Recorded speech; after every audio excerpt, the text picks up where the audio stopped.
Hello, I'm Wafflestick, and welcome back to the WayStone Season 3, Episode 30. We're out of the 20s now, and if you remember last episode, we had made this village breeder behind us, but unfortunately couldn't get it to work. What a shame, right?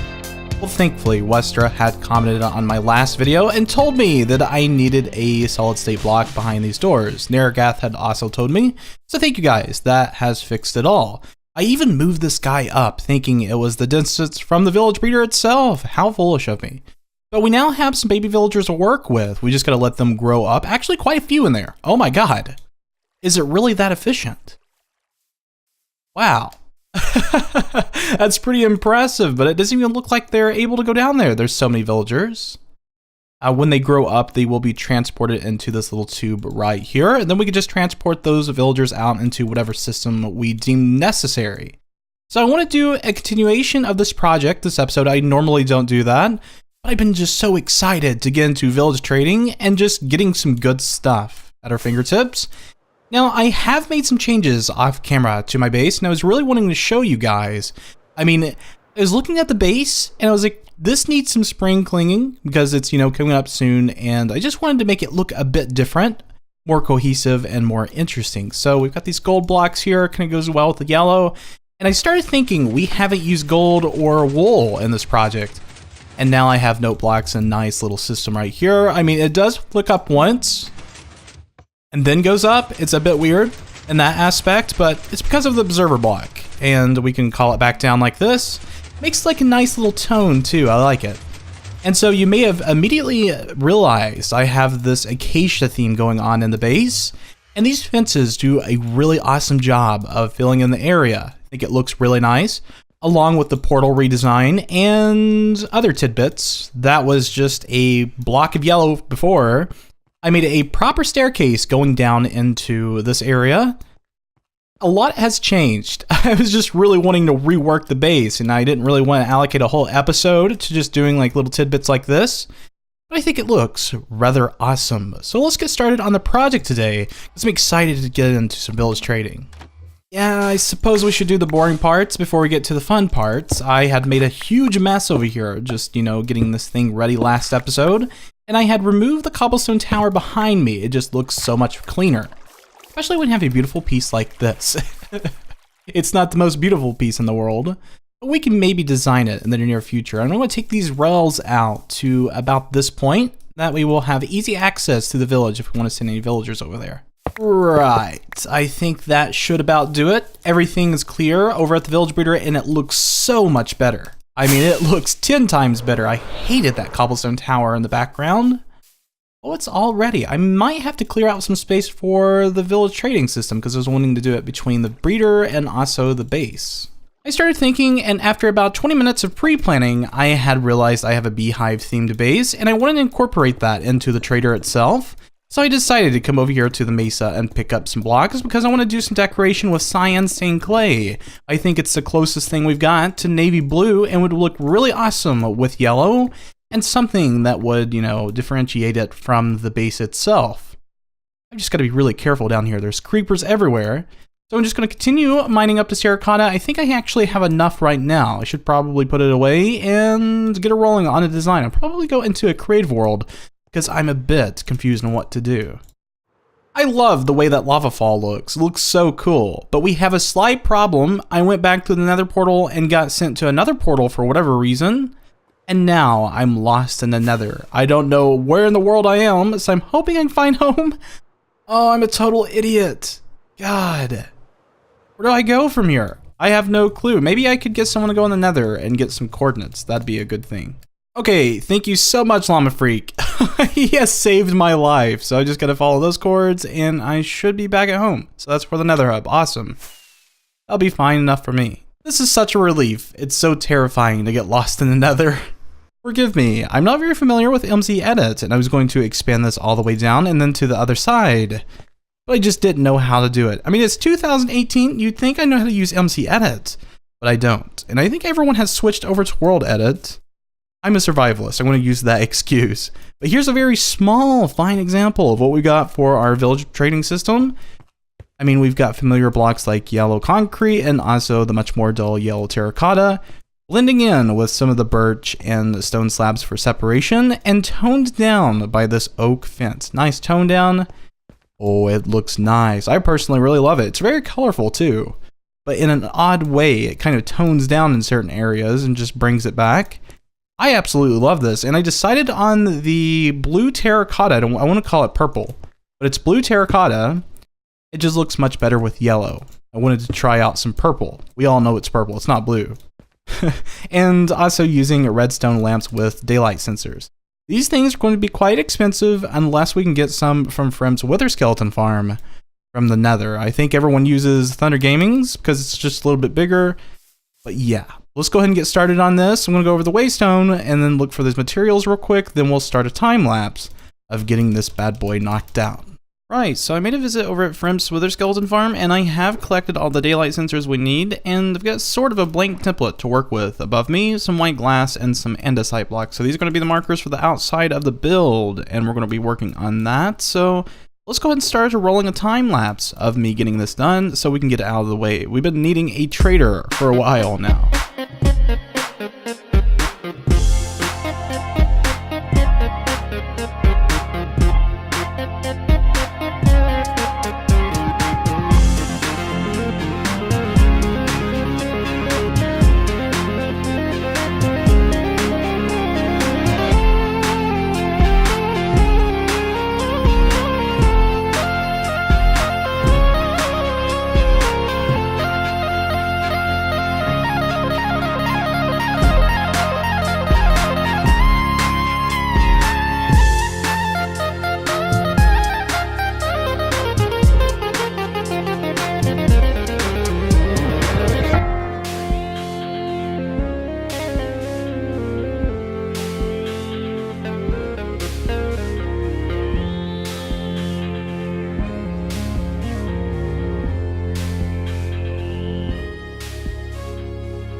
And I gotta say, this really slapped together well. Everything looks awesome, just the way I imagined it.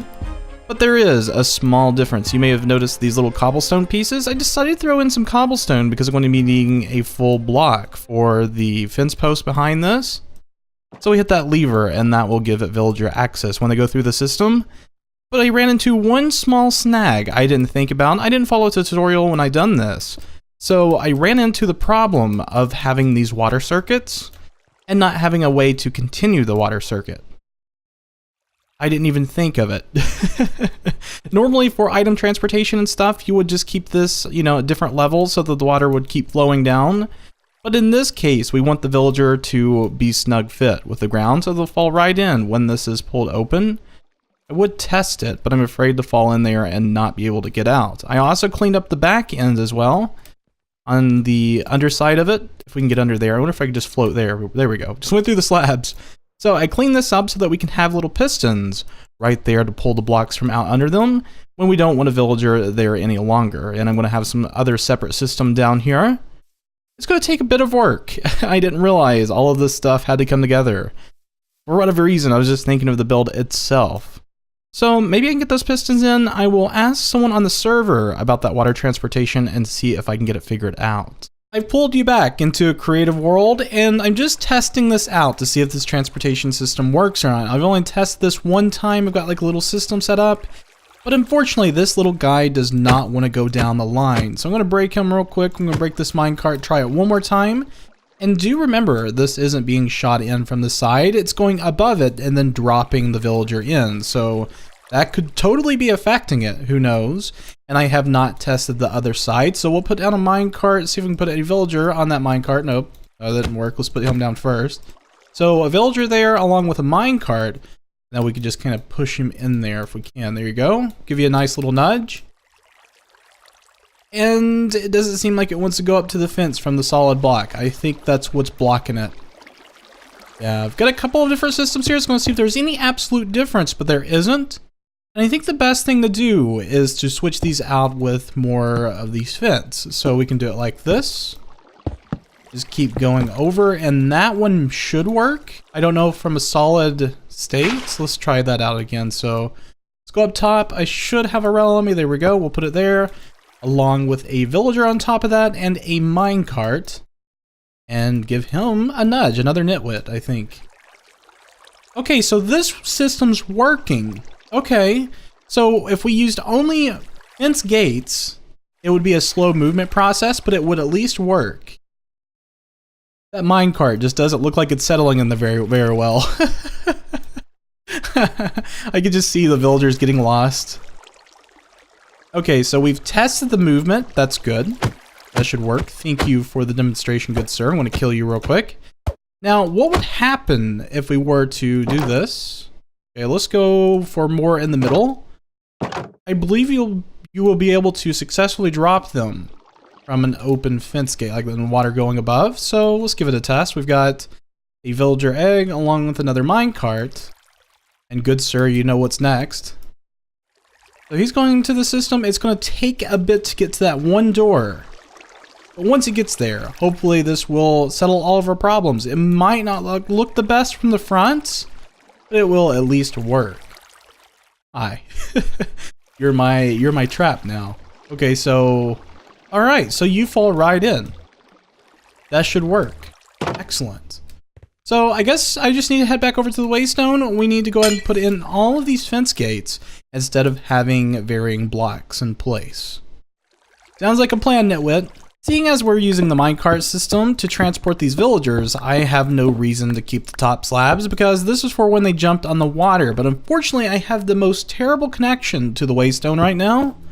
I think it's my internet. I don't know what in the world's going on, but it's rough. I'm feeling pretty nostalgic right now. If you remember this, you've been on the channel for some time. This is my Season 2 main concept base, the aquatic base, and I really miss it. I wish I would have built more onto it. It's a neat looking base. But the whole reason I had come over to Season 2, load back up the world, I was wanting to check the redstone village over here, and I know there was a villager project over here. Let me go ahead and get into creative mode. There we go. So I had a little transportation system, and it looks like I used the same thing. There's one big difference here, though. I have a solid block right here. Now, no villager should have any problem going from this to the solid block, but on the other side they would, to get on top of the fence itself, the fence gate. But there's a big difference. This is open until a villager pops down into it and then activates it and shuts it so the other villagers can go above them. And so this is treated as air. Villagers shouldn't have any problems going around. So I was wanting to test and see if we closed up this one. Let's go ahead and do that real quick. Let's see if we can get a villager to go around and on top of that, because it's going from a solid block to a fence gate. And I'm not sure if it would have worked, honestly. Yep, this design was a total failure. He just dropped onto the solid block. Probably a good thing I didn't use this very much back in Season 2, and I had just made it before the season ended. Thank you, Nitwit, for your testing. Yet again, a Nitwit, what the heck? The trader on Season 2 wasn't much of a success, but I have some really good news. If you remove these half slabs and put in these full blocks, you can actually place signs on the side of them, and it will continue transporting the villagers. So that's all we needed. We just didn't need solid blocks in between these fence gates. It would have totally interrupted the system. So I'm just about there, a few more terracotta blocks, and I should have everything in place I need for this side. And I believe, yeah, I've got the whole side over there. We've got to, I don't think we even have to remove this. It should be fine, but for aesthetic purposes, maybe perhaps. I feel like this is a good point in the timeline that we can step back and look at the progress I have made. I've made quite a bit since that previous clip. We've got the water system completely in place above. I'm working on the drop chutes right now. Very simple system, but yet effective. Yeah, all it takes is a redstone torch that keeps the pistons activated until we press a button to deactivate this, and it pulls the block back. Very simple, but it looks so cool. That looks so nifty. If we were to test this out, I have buttons in place, as you can see right above the villagers. I had to change up the design. I had to put a slab here just for a more efficient reaching of the button. Go ahead and press that. Ooh, that is very nice. Very cool. I've already cleaned it up and everything. I was ready to see this in its full effect. I had just made like huge struts going across so that we could put the pistons in. Let's go ahead and clean this up a bit. There we are. Oh, that feels really good to get this far. And I think the easiest part of this whole system is going to be the kill system for the villagers that we don't need. And something else that you may have noticed in the background, I do have the pickup system all complete. I got this out of the way. I just didn't want to see it. Wow, I cannot believe I landed there perfectly. I'm going to mess up. So this one is pretty familiar in the community. This is done by SZ Petty. And I love this little pickup system. It's so small, so efficient. Only thing is, once it gets going, it's kind of hard to stop. I put a lever back here. It's not going to do much because like 4 carts could go through for a single flick. And so that's just going to, you know, roll a mine cart there. And then it goes over the detector rail. It tells the system we need more mine carts and more villagers. So all we need now is the kill system. That should be fun. I gotta think of something. My devious mind. I have no clue why this is therapy to me after every episode. Once I complete a project, I always come over to the end and just clean out my inventory and replenish my tools. My elytra is getting really low anyway. Let's go ahead and put some of these ender pearls in here. Is this broke? Something's going on here. Whoa, that's strange. Anyways, I'll fix that maybe off camera. A lot of people will go this way, but I'm really lazy. Check this out. Here's my little secret exit. And then I just jump off the edge. Oh, geez. And I just float up. It's that easy. So the village breeder and the trader is all done. Everything is complete. We've got the whole system in. I was going to show you real quick the progress on the end. Got a lot of grass. It's almost halfway complete. I'm pretty sure it is halfway complete. We'll have to work on this soon. I hope I spawned really close to the breeder. No, I think I removed the bed cleaning it up. So let's go there and take a look at the changes and see if this thing really does work. Oh boy. Yeah, that's not good. Good thing I only have 4 minecarts in there. Oh boy. Yeah, they are...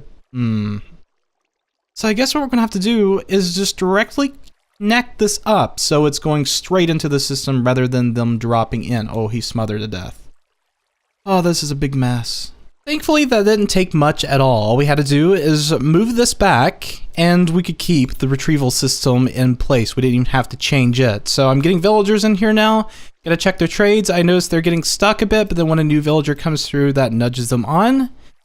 And so let's look at some of these trades. I haven't really taken a look yet. So we've got a weaponsmith there. We don't really need him. This cartographer could be good. We're going to keep those for the sugarcane farm so that we can just, you know, bring paper up for emeralds. It'd be a nice starting point.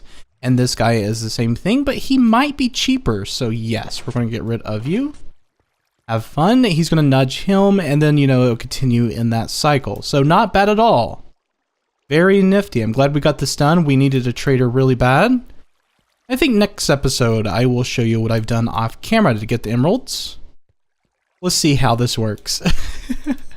I just want to see one of these guys die because I've had to mess with them all day. Go on in there. Oh, that feels nice. Oh, that's such satisfaction. But I think that's going to be about it for this episode, guys. Hope you enjoy watching. We'll see you next episode. You have a fantastic day and let me know what you think about the trader system.